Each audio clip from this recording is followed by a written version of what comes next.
1,24,000 പരം പ്രവാചകന്മാര് പ്രബോധനം നടത്തിയ മതമാണ് പരിശുദ്ധമായ ഇസ്ലാം.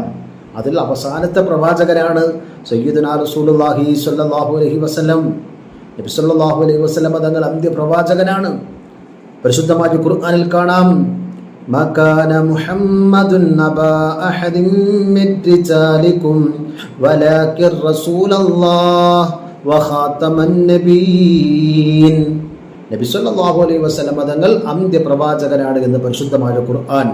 തിരുസുന്നത്തിൽ കാണാം, ലാ നബിയ്യ ബഅദി, നബി സല്ലല്ലാഹു അലൈഹി വസല്ലം തങ്ങൾക്ക് ശേഷം പ്രവാചകനേ ഇല്ല, വേറൊരു പ്രവാചകൻ ഉണ്ടാവുകയില്ല എന്ന് സയ്യിദുനാ റസൂലുള്ളാഹി സ്വല്ലല്ലാഹു അലൈഹി വസല്ലം തങ്ങളും അവിടുന്ന് പഠിപ്പിച്ചു. നബി സല്ലല്ലാഹു അലൈഹി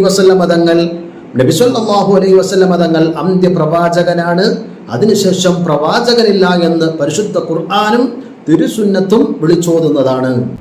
നാം ജീവിക്കുന്ന 21-ാം നൂറ്റാണ്ടിലെ പ്രവാചകൻ ചുഴലിയാണത്രേ. പല കാലഘട്ടങ്ങളിലും പ്രവാചകന്മാർ വന്നിട്ടുണ്ട്. ഈ കാലഘട്ടത്തിലെ പ്രവാചകൻ ചുഴലി അബ്ദുള്ള മൗലവിയും അദ്ദേഹത്തിന്റെ മക്കളുമാണത്രേ. എന്നാലും ഇത്ര പെട്ടെന്ന് അല്ലാഹു സുബ്ഹാനഹു വ തആല നമ്മളെ ഈ രൂപത്തിൽ ഒരുമിച്ച് കൂട്ടും, എന്നിട്ട് ചരിത്രത്തിന്റെ ഒരു ആവർത്തനമാക്കുമെന്ന് പ്രതീക്ഷിച്ചതല്ല. ആദം അലൈഹി സ്വലാത്തു വസ്സലാമും 2 ആമക്കളും, നൂഹ് നബി അലൈഹി സ്വലാത്തു വസ്സലാമും ഒരാൺമോനും, ഇബ്രാഹിം അലൈഹി സ്വലാത്തു വസ്സലാമും 2 ആമക്കളും, യാക്കൂബ് അലൈഹി സ്വലാത്തു വസ്സലാമും 12 ആമക്കളും, മർയം അലൈഹി സ്വലാത്തു വസ്സലാമും ഒരാൺമോനും.